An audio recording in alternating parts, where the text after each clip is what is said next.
March is National Women's History Month, a time to acknowledge those who are contributing to their local communities and beyond. Here in Durham, this year's events include the 16th Annual Women's Forum, a discussion focused on celebrating women who are fighting discrimination against women. Welcome to City Life. I'm Beverly Thompson. Joining me to talk about this year's forum is James Davis. He is the Human Relations Manager with the city's Neighborhood Improvement Services Department, as well as one of the women who's being honored, Dana Mangum. She is the Executive Director of the North Carolina Coalition Against Domestic Violence. Welcome to both of you, and thank you so much for joining me. Thank you. So James, let's start with you. This is the 16th year for the city's hosting of the forum. When and where will this year's event be held? Okay, we're going to be right here in City Hall, in the City Hall Council Chambers. Okay. It's going to be on Thursday, March the 22nd from 6 to 8 p.m. Now, although we're 6 to 8 p.m., I want to make sure the audience knows that that includes a reception after the actual panel discussion. So we get a chance to do some meet and greet with each of the panelists leading up to about 8 o'clock. Okay, that's always important. Get to know who's participating. So why does the city believe it's important to host a forum like this every year?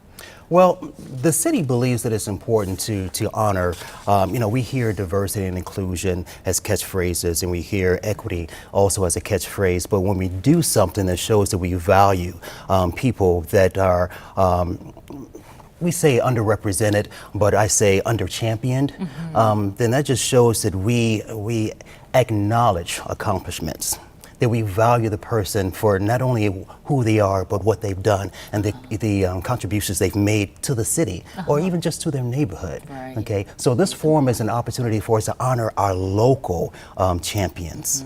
And speaking of champion, Dana, you're one of our local champions this year. Thank you. And I understand this year's forum is focused on women who fight discrimination against women. Now, as a longtime advocate of gender equality and empowerment of women, you're one of the panelists, right? That's correct. So tell me, what is your experience with fighting discrimination?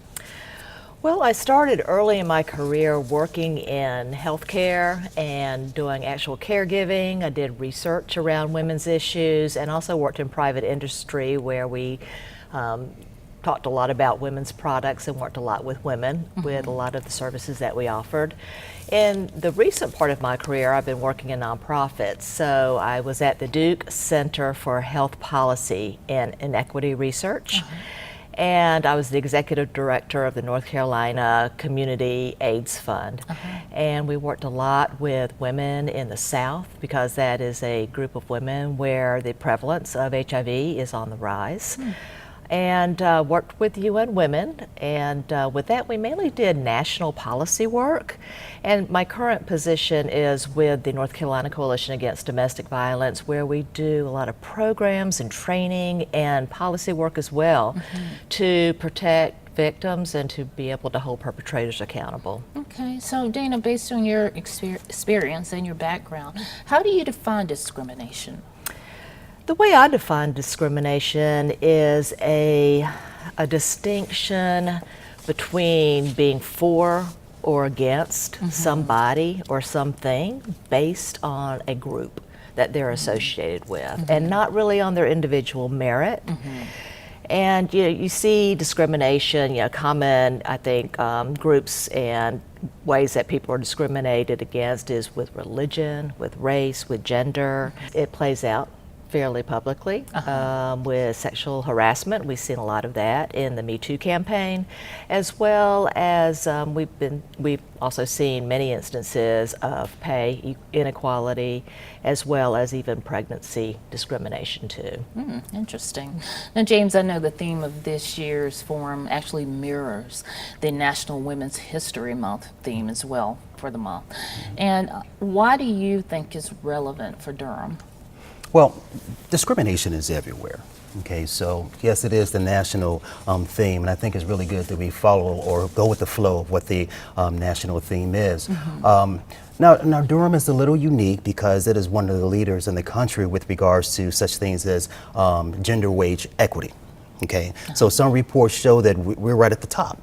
I think it's 90 cents to the dollar in comparison to some places where it's only 70 cents to the dollar. But that doesn't mean that that we're void of inequitable treatment of women. So as Dana mentioned, there are some sexual harassment issues. Okay, now, we've seen those nationally, but we've seen them here as well. So in our office, we've received several sexual harassment complaints against like landlords. We have quid pro quo or hostile environment. And in fact, in the county just south of us, about 2 years ago, there was a complaint that resulted in a $2.7 million out-of-court settlement. So discrimination happens.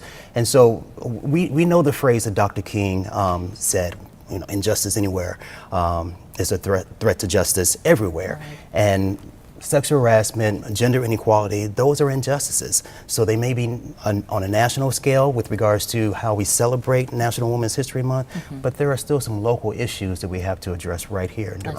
I see. So Dana, we've certainly seen what the environment is across the country, especially over the past few months with gender equality and sexual harassment.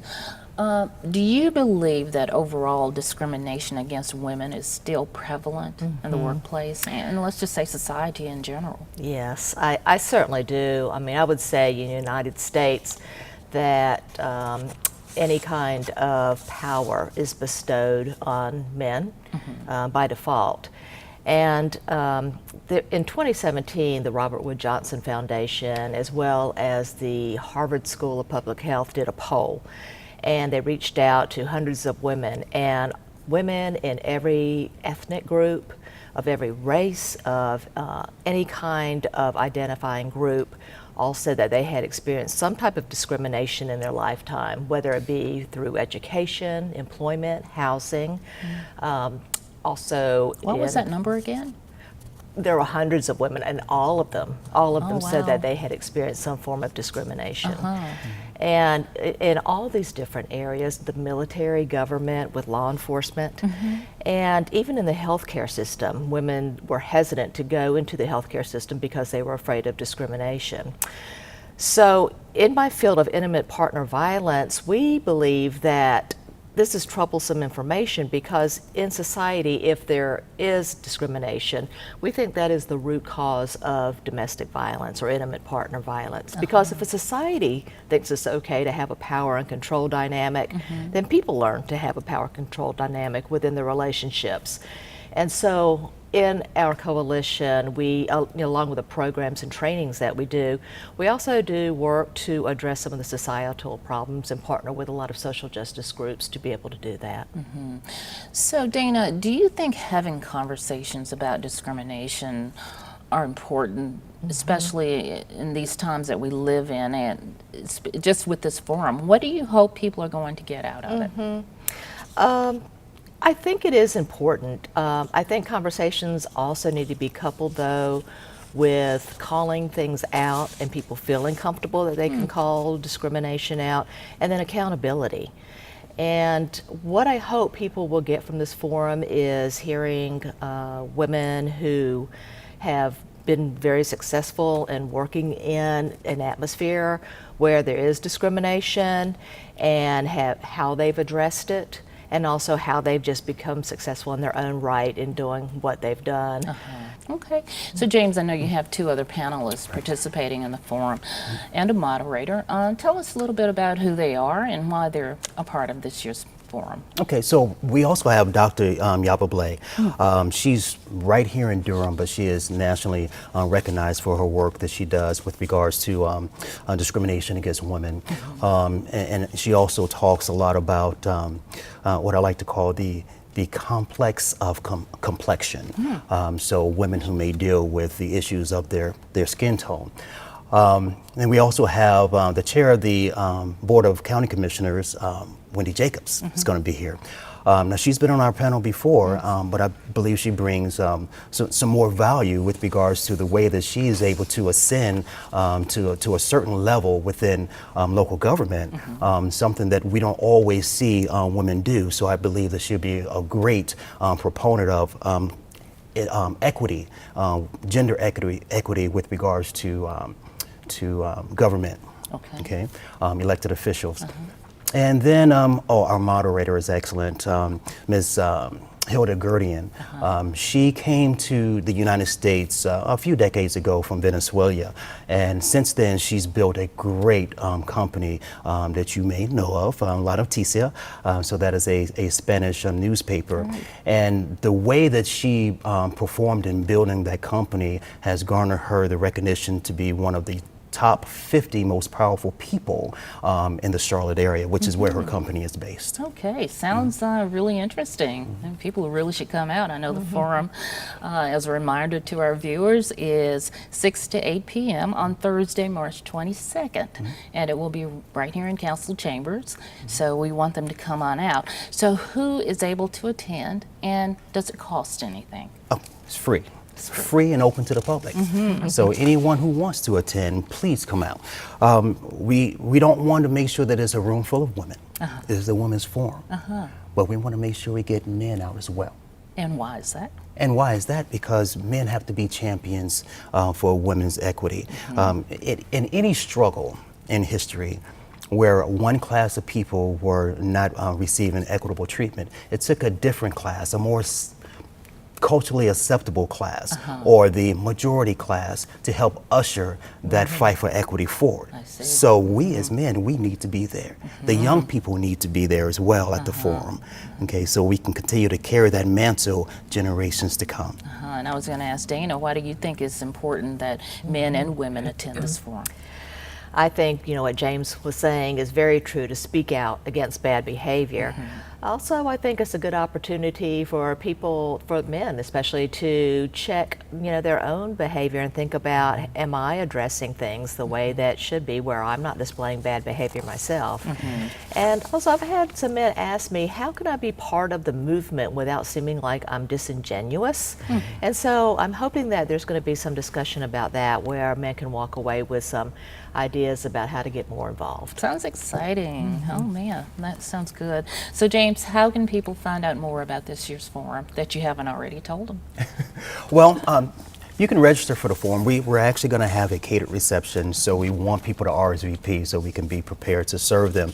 So www.durhamhumanrelations.com and just hit the events button, and you'll see the Women's Forum as well as other events the Human Relations Division is putting forth. So once again, it's durhamhumanrelations.com. All right.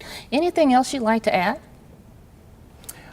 How much time do we have? Well, I guess we have enough time to invite people to the forum, right? And they will enjoy it. I want to thank you guys for joining me to talk about what's going on with the forum and how important it is that people take advantage of it this time. Thank you. All right, thank you. Well, that does it for City Life. Don't forget to follow us on social media and watch us on Durham Television Network and on YouTube. And you can listen to our podcast on iTunes. I'm Beverly Thompson. Thank you so much for joining me to learn more about City Life in Durham.